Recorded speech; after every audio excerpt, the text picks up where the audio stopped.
السلام علیکم خواتین و حضرات، ڈاکٹر غزالہ معین پروگرام صحت سب کے لیے کے ساتھ حاضر ہیں۔ ناظرین، آج کا ہمارا پروگرام انفرٹیلیٹی یعنی بانجھ پن سے متعلق ہے۔ ناظرین، اولاد اللہ تعالیٰ کا خوبصورت تحفہ، مگر بدقسمتی سے بہت سے جوڑے اس خوبصورت تحفے سے محروم رہ جاتے ہیں، جو اس جوڑے کے لیے انتہائی تشویش کا باعث ہے، خصوصاً عورت کے لیے، جو کہ انتہائی جذباتی اور ذہنی دباؤ کا شکار ہو جاتی ہے۔ ناظرین، آج اسی موضوع پر اور اس کے علاج پر بات کرنے کے لیے ہمارے ساتھ تشریف رکھتے ہیں پروفیسر ڈاکٹر راشد لطیف، جو کہ ایک لیونگ لیجنڈ ہیں۔ پاکستان میں پہلی ٹیسٹ ٹیوب بیبی کا اعزاز ان کے پاس ہے۔ حکومت پاکستان نے ان کی خدمات کے عوض ستارہ امتیاز سے ان کو نوازا ہے۔ آج کل حمید لطیف ہاسپٹل اور راشد لطیف میڈیکل کالج سے منسلک ہیں۔ تو آئیے ناظرین، ان سے گفتگو کا آغاز کرتے ہیں۔ جی ڈاکٹر صاحب، السلام علیکم۔ السلام علیکم۔ جی ڈاکٹر صاحب، انفرٹیلیٹی کیا ہے؟ جیسا ابھی آپ نے تعارفی کلمات میں بتایا کہ یہ بانجھ پن ہے۔ بانجھ پن کا مطلب یہ ہے کہ شادی کے بعد 1 سال، آج کل تو 1 سال کہا جاتا ہے، پرانے زمانے میں 2 سال کے اندر اگر بچہ پیدا نہیں ہوتا یا کم از کم بیوی حاملہ نہیں ہوتی، اس کو ہم بانجھ پن کہتے تھے۔ بانجھ پن جو ہے وہ 10 سے 15% کپلز میں ہوتا ہے، یعنی اگر آج 100 شادیاں ہوں، ان میں سے 10 سے 15 جوڑے ایسے ہوں گے جن کے پہلے سال یا پہلے 2 سال کے اندر بچہ نہیں آئے گا۔ ظاہر ہے کہ ان کو پھر تشویش ہو جاتی ہے۔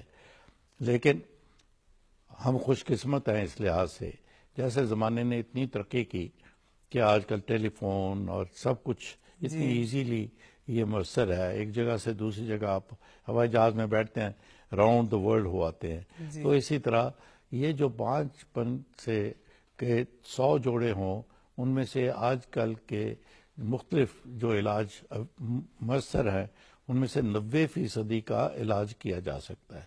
یعنی 100 میں سے 90 جوڑے جو ہیں، ان کا کسی نہ کسی طریقے سے ڈاکٹری کے مختلف طریقوں سے مدد ہو سکتی ہے کہ وہ ماں اور باپ بن سکے۔ وہ خوبصورت تحفہ جو آپ نے کہا ان کو حاصل ہو جاتا ہے۔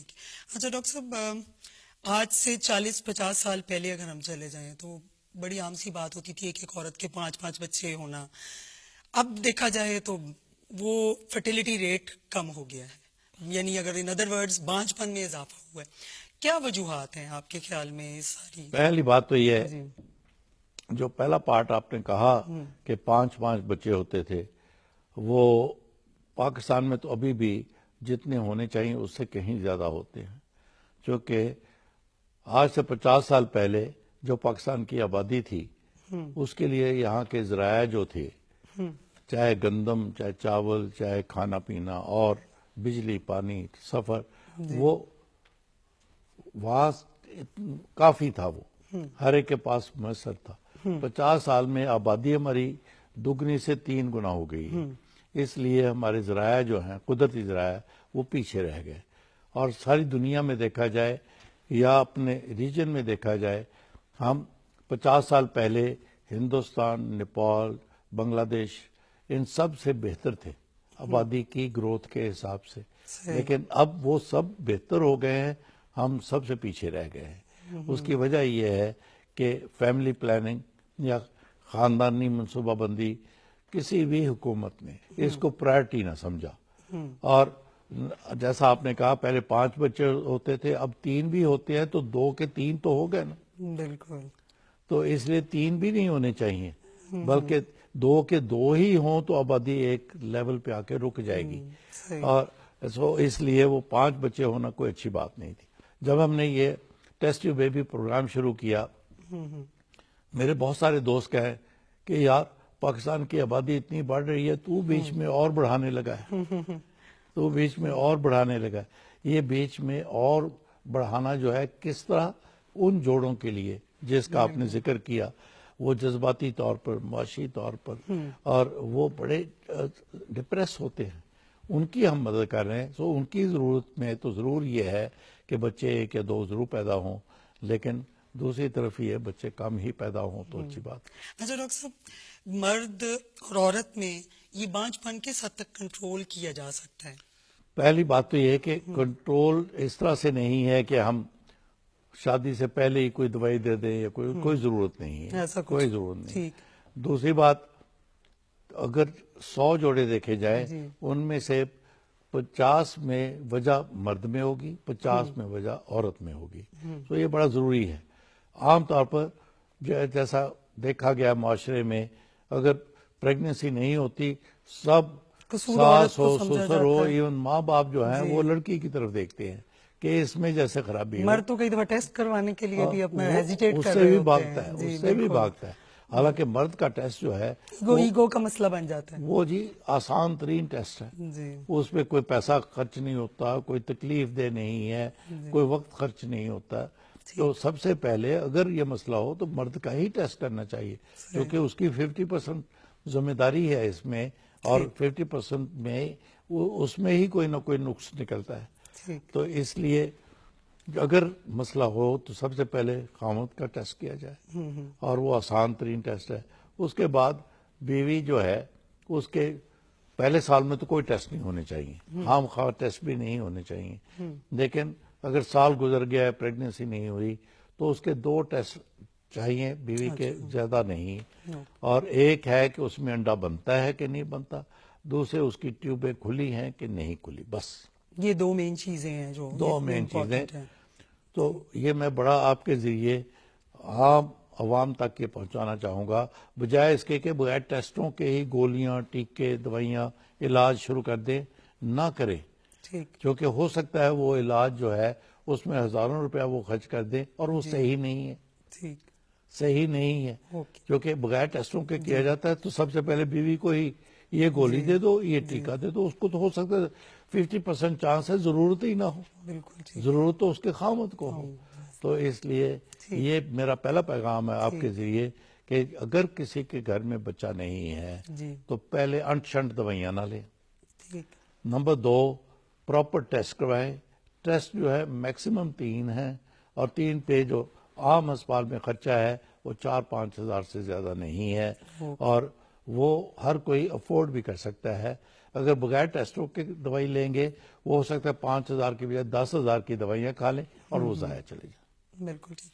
اچھا ڈاکٹر صاحب، شادی کے بعد کتنی دیر تک اگر عورت کنسیو نہ کرے تو اس کو ڈاکٹر سے رجوع کرنا چاہیے، کہ مطلب اس کو فکر ہونی چاہیے کہ یہ بانجھ پن کے؟ آپ نے اچھا سوال پوچھا، کیونکہ شادی کے بعد تو پہلے مہینے ہی فکر مندی شروع ہو جاتی ہے، پوچھنا شروع کر دیتے ہیں. پوچھنا شروع کرتے ہیں. میرے پاس ایک پیشنٹ آئی، کئی دفعہ آئی کہ ڈاکٹر صاحب میں کہوں اس کو تسلی رکھو، ابھی تو تمہیں سال بھی نہیں ہوا، ریلیکس ہو جائے گا. نہیں ڈاکٹر صاحب، نہیں ڈاکٹر صاحب. ایک دفعہ وہ آئی، کہنے لگی ڈاکٹر صاحب جب بھی کوئی ٹیلی فون کر کے پوچھتا ہے نا خوشخبری، تو وہ تیر کی طرح مجھے لگتی ہے. وہ اپنی طرف سے تو سمپتھیٹک ہے، ہمدردی کر رہی ہے پوچھنے والی، لیکن جس سے پوچھا جا رہا ہے اس کو یہ اسٹریس آ جاتی ہے، اس کو وہ یاد دہانی ہوتی ہے کہ تمہیں یہ مسئلہ ہے. تو وہی مریض مہینہ 2 مہینے کے بعد آئی اور مجھے کہنے لگی ڈاکٹر صاحب خدا کے واسطے کچھ کیجیے. میں کیوں؟ کہتی ہے آج میری ماں کا بھی ٹیلی فون آ گیا خوشخبری. تو اس طرح سے ارد گرد کے سب لوگ پوچھنے لگتے ہیں. لیکن جوڑے کو اگر وہ اکٹھے رہ رہے ہیں، کوشش بھی کر رہے ہیں، تو پہلے سال تو کوئی کچھ نہیں کرنا، پریشان ہونے کی ضرورت نہیں ہے. پھر دوسرے سال میں سمپل ٹیسٹ کریں. پھر 2 سال گزر جائے تو پھر اس کے معاملے میں سیریس ہو جائے، پھر صحیح جو اسپیشلسٹ ہے اس کے پاس جائے، اس کے لیے جو اور ٹیسٹ ہیں وہ کروائیں، تاکہ صحیح ڈائریکشن. جیسے میں نے پہلے کہا کہ 90% جوڑے صحیح ٹیسٹوں کے بعد، صحیح علاج کے بعد they can be helped, they can have that happy note جو آپ نے شروع میں بھی. اچھا ڈاکٹر صاحب، کیا ٹریٹمنٹ آپشنز اویلیبل ہیں؟ بانجھ پن اگر انفرٹائل کپل ہے، بیبی نہیں ہو رہا، تو کیا آپشنز اس کے پاس اویلیبل ہیں؟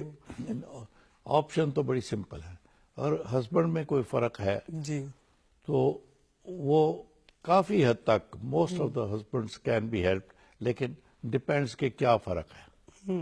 پہلے تو اس کا کاؤنٹ کم ہے، دیٹ کین بی ہیلپ. پھر اس کی حرکت جراثیم کی کم ہے، اس کی بھی ہو سکتی ہے.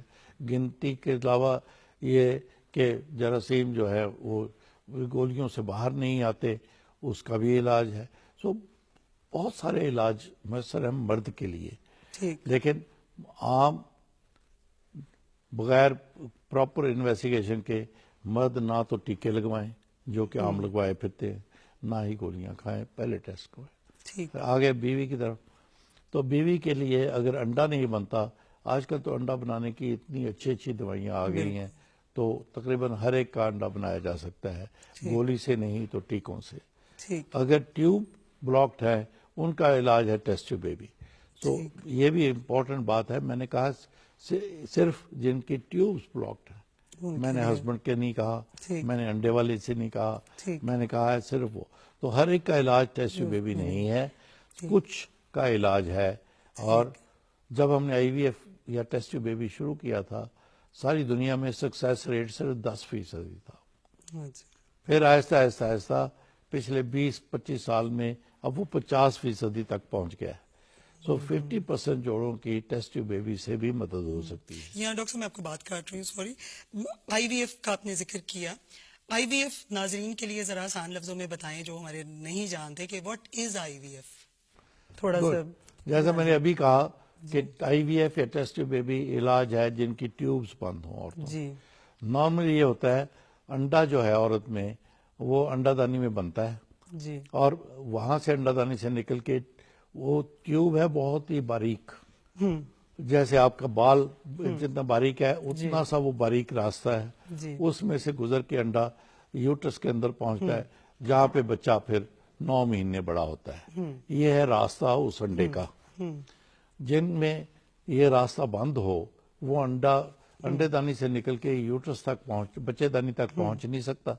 اس لیے جو ٹیسٹ ٹیوب بیبی شروع میں کیا گیا، اب تو اس کی انڈیکیشن بہت بڑھ گئی ہیں، شروع میں کیا گیا اس انڈے کو انڈے دانی سے ہم نکال کے ایک سرنج کے ذریعے باہر لے آتے ہیں، پھر خامد کے جراثیم کے ساتھ اس کو ملا دیتے ہیں، پھر 2 یا 3 دن وہ انڈا باہر رہنے کے بعد اس کو نیچے سے بچے دانی میں ڈال دیتے ہیں. یعنی یہ سارا پروسیجر فرٹیلائزیشن کا جو وہ باہر ہوتا ہے، باہر ہوتا ہے. اس میں ان وٹرو فرٹیلائزیشن آئی وی ایف سے مراد یہ ہے کہ سب کچھ فرٹیلائزیشن باہر ہو رہی ہے، باقی گروتھ وہیں ہوگی. اس کے بعد جب وہ زائگوٹ یا جو بن جاتا ہے اس کو واپس امپلانٹ کر دیتے ہیں آپ یوٹرس میں، اور پھر وہ جب ہم نے ٹیسٹ ٹیوب بیبی پروگرام شروع کیا، میری بیوی کٹی پارٹی پہ گئی تو وہاں اس کی پڑھی لکھی دوست اسے پوچھتی ہے آپ کی لیبارٹری میں کتنے جار ہیں؟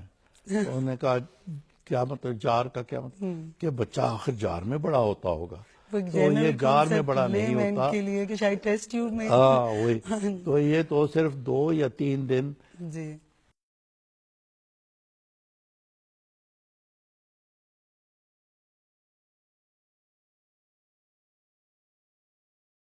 جیسے نیچرل پریگنینسی. اچھا، آپ کے تجربے کے مطابق کتنی پرسنٹیج ہے جو آپ کو رجوع کرتی ہے یہ ٹیسٹ ٹیوب بیبی کے لیے یا اس قسم کے علاج کے لیے؟ ابھی یہ پروگرام شروع ہونے سے پہلے میں بات چیت کر رہا تھا تو میں نے کہا کہ انٹرنیشنلی 1 ملین کی پاپولیشن کے اوپر، یعنی 10 لاکھ کی آبادی کے اوپر ایک ٹیسٹ ٹیوب بیبی یا آئی وی ایف سینٹر ہونا چاہیے. تو پاکستان کی آبادی ہے 180 ملین. تو پاکستان کو ضرورت ہے 180 آئی وی ایف سینٹرز کی. اس وقت میکسیمم 10-12 آئی وی ایف سینٹرز پاکستان میں ہیں. تو اس کا مطلب ہمیں تو 100-150 سینٹرز کی اور ضرورت ہے، تبھی جتنی آبادی ہماری ہے سب کو یہ سروس اویلیبل ہوگی. لیکن جن کے شہر میں یہ سروس نہیں ہے، جن کے گاؤں میں یہ نہیں ہے، وہ ضرور ڈھونڈیں، کیونکہ یہ سروس پشاور میں بھی ہے، اسلام آباد میں بھی ہے، لاہور میں بھی ہے، کراچی میں بھی ہے، سب بڑے شہروں میں ہے. تو وہاں جا کر پتہ کریں، کسی گائنیکالوجسٹ سے پوچھیں کہ کہاں پہ ہے سینٹر، اور وہاں پہنچ کے اپنا صحیح علاج کروائیں. ٹھیک. اچھا ڈاکٹر صاحب، پاکستان میں آئی وی ایف علاج کے لیے کیا مشکلیں درپیش ہیں، کیا ہچکچاہٹیں ہیں؟ یہاں پہ دوائیاں امپورٹ ہوتی ہیں، یہاں پہ وہ ٹیسٹ ٹیوبس، نیڈلز، سرنجز جو اس میں استعمال ہوتی ہیں یا کلچر میڈیم، وہ سب کچھ امپورٹ ہوتا ہے جی.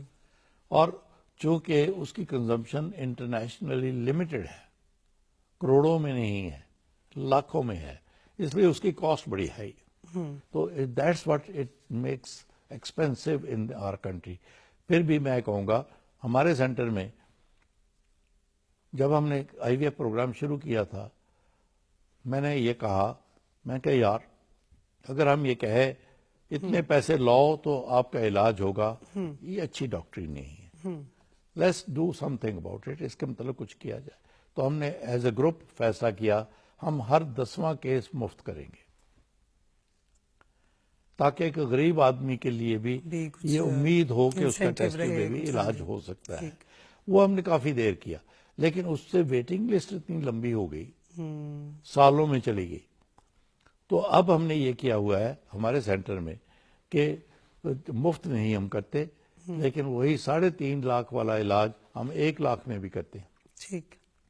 ان کے لیے ہم لکھواتے ہیں، دستخط کرواتے ہیں جو زکوٰۃ کے مستحق ہیں. ٹھیک ہے. تاکہ ان کی اوپر کی کاسٹ جو ہے ہم ڈونیشنز، زکوٰۃ اور اس طرح سے فنڈز اکٹھے کر کے اس میں پورا کرتے ہیں.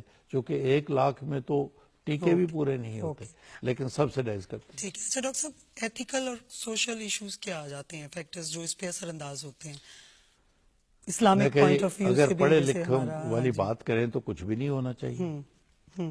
آخر میاں بیوی ایک دوسرے کو سپورٹ کرے تو بہت ساری چیزیں ہیں جو ہر کپل کو میسر نہیں ہیں. میں اپنے مریضوں کو کہا کرتا ہوں کہ آپ لوگ تو بڑے خوش قسمت ہیں کہ اللہ میاں نے کسی کو آنکھیں نہیں دی، کسی کو کان نہیں دیے، کسی کو دل کی بیماری لگا دی، کسی کو کچھ لگا دیا.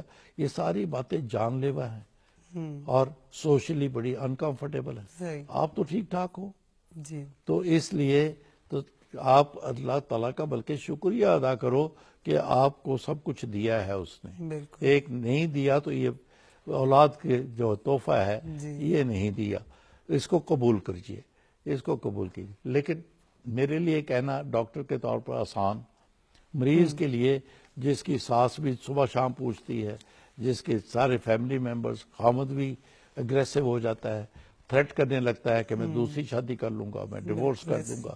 اس طرح کے جو پریشرز ہیں اس دونوں پہ، ہسبینڈ پہ بھی وائف پہ بھی، تو زیادہ وائف پہ وہ بہت زیادہ ہیں. اس میں بیچاری ایموشنلی ڈپریسڈ ہے، سوشلی آؤٹ کاسٹ ہے، وہ پارٹی پہ نہیں جانا چاہتی، وہ بیاہ شادی پہ نہیں جانا چاہتی، بلکہ اس کو شادی بیاہ پہ جائے تو کہ وہ بانجھ ہے اس کو علیحدہ کرو، اس کو دلہن کے پاس نہ آنے دو. اس طرح کے سپرسٹیشنز ہماری سوسائٹی میں بے شمار ہیں. حالانکہ اسلام تو آیا تھا یہ ساری سپرسٹیشنز کو دور کرنے کے لیے. اچھا ڈاکٹر صاحب، سکسیس ریٹ کیا ہے آپ کے آئی وی ایف؟ جو میں نے کہا جب ہم نے 84 میں شروع کیا اس وقت 10% تھا، آج کل 50% ہے. 50% از گڈ پہلی اٹیمپٹ کا. Very good. But they can come back for second attempt اور third attempt and then the success rate will go to 70-80%. I V F treatment میں ٹوین اور ٹرپلیٹس کے کہتے ہیں بہت زیادہ چانسز ہوتے ہیں. جی بالکل، چونکہ ہم ٹیکے لگاتے ہیں تو بہت سارے انڈے بنتے ہیں، تو اس لیے ان میں ٹوینز اور ٹرپلیٹس کا ریٹ عام ریٹ سے 10 گنا. سو 10% چانس ہے کہ ٹوینز ہو جائیں گے، 5% چانس ہے ٹرپلیٹس ہو جائیں گے. لیکن یہ ٹوینز یا ٹرپلیٹس ہونے سے بہتر سنگل پریگننسی ہے، کیونکہ پریگننسی کی جتنی کمپلیکیشنز ہیں نیچرل پریگننسی کی وہ ٹوینز میں دگنی ہو جاتی ہیں، ٹرپلیٹس میں 3 گنا ہو جاتی ہیں. اس لیے پریگننسی کے بعد ایک ہیلدی بیبی حاصل کرنے کے لیے سنگل پریگننسی بہتر ہے. اچھا یہ ڈاکٹر صاحب، آئی وی ایف سے جو بچے پیدا ہوتے ہیں وہ نارمل زندگی گزارتے ہیں؟ ان میں ابنارملٹیز کے کتنے چانسز ہیں؟ تقریباً 2 ملین بچے ساری دنیا میں پیدا ہو چکے ہیں. ان میں ابنارملٹی کا ریٹ وہی ہے جو انٹرنیشنلی نیچرل پریگننسی کے بعد. آگے بھی ہیلتھ مطلب باقی کی جو زندگی ہے اس میں بھی وہ نارمل رہتے ہیں؟ جی بالکل، دے پرفارم ویل. اس میں یہ بھی ہے کہ وہ کوئی اپنی سیکس میل یا ڈاٹر کے لیے جی اب بھی آپٹ کر سکتے ہیں. اب ٹیکنالوجی ایک سٹیپ آگے بڑھ گئی ہے کہ آپ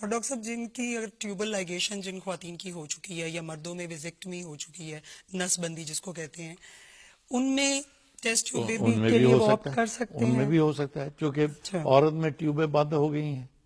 میں نے ابھی کہا کہ یہ علاج ہی بند ٹیوبوں کا ہے جی. اور مرد میں اگر ویزیکٹمی ہو چکی ہے نس بندی ہو چکی ہے اس کے جراثیم اس کی گولیوں سے اٹھا کے پھر پریگننسی ہو سکتی ہے. تو دونوں ٹیسٹ ٹیوب بیبی سے ہیلپ ہو سکتے. ٹھیک. اچھا ڈاکٹر صاحب یہاں پر ہمارے پاس کچھ پیشنٹس ہیں جو آپ سے کچھ سوال کرنا چاہیں گے, ان سے کچھ سوال لے لیتے ہیں. ہاں جی ڈاکٹر صاحب ٹیسٹ ٹیوب بیبی میں سکسیس کے چانسز کتنے ہوتے ہیں؟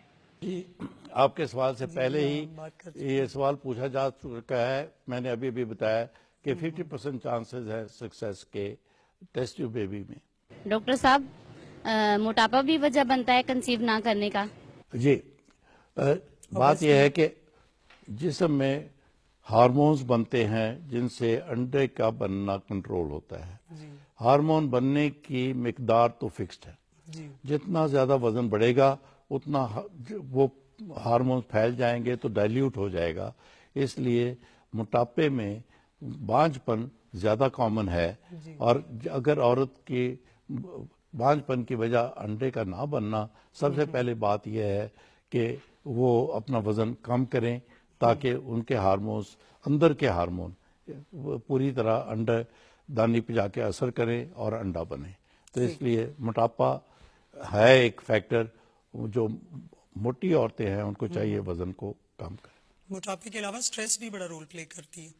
جی سٹریس دوسرا فیکٹر ہے. اچھا ڈاکٹر صاحب ایک ٹرم بڑی یوز ہوتی ہے پی جی ڈی, پری امپلانٹیشن جینیٹک ڈائگنوسس, اس کا کیا رول ہے اور کن لوگوں کے لیے آپ یہ ریکمینڈ کرتے ہیں؟ جی یہ جو ہے پہلی بات تو ابھی میں نے جیسے کہا کہ sex P G D is pre implantation genetic diagnosis, کہ آپ انڈے کو بیچ میں ڈالنے سے پہلے ہی ٹیسٹ کر کے پتہ کر لیتے ہیں یہ لڑکا ہے لڑکی ہے یا اس میں خاص موروثی بیماریاں تو نہیں. مطلب دونوں چیزیں اس میں موروثی بیماریاں بھی اور سیکس دونوں چیزیں دونوں پتہ کی جا سکتی ہیں انڈا ڈالنے سے پہلے.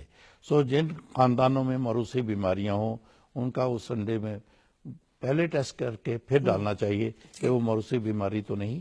دوسرا اگر سیکس سلیکشن کرنی ہے جیسے میں نے بھی کہا کہ میں اس کو سیکس بیلنسنگ کہوں گا, سلیکشن نہیں کہوں گا, بیلنسنگ.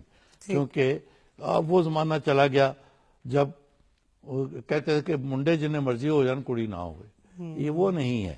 اب ہر جوان جوڑے جو ہیں لڑکا بھی چاہتے ہیں لڑکی بھی چاہتے ہیں. اچھا ڈاکٹر صاحب اینڈ میں چاہوں گی کہ آپ کیا میسج کو دینا چاہیں گے انفرٹائل کپلز کے لیے, کوئی ایسی ٹپس جو میسج ڈیلیور کرنا چاہیں آپ؟ جی پہلی بات تو یہ ہے کہ اللہ کرے کہ کسی کو بانجھ پن نہ ہو, لیکن اگر ہو تو نا امیدی والی بات نہیں.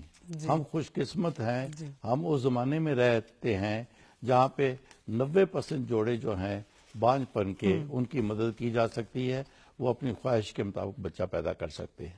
لیکن جو میسج ہے وہ یہ ہے کہ آپ پہلے 2 سال تو کم از کم انتظار فرمائیے, اس کے بعد جائیے تو کسی اچھے اسپیشلسٹ کے پاس جائیے, اچھے سینٹر میں جائیے جہاں پہ ساری سہولیات میسر ہوں تاکہ آپ کا صحیح علاج ہو سکے.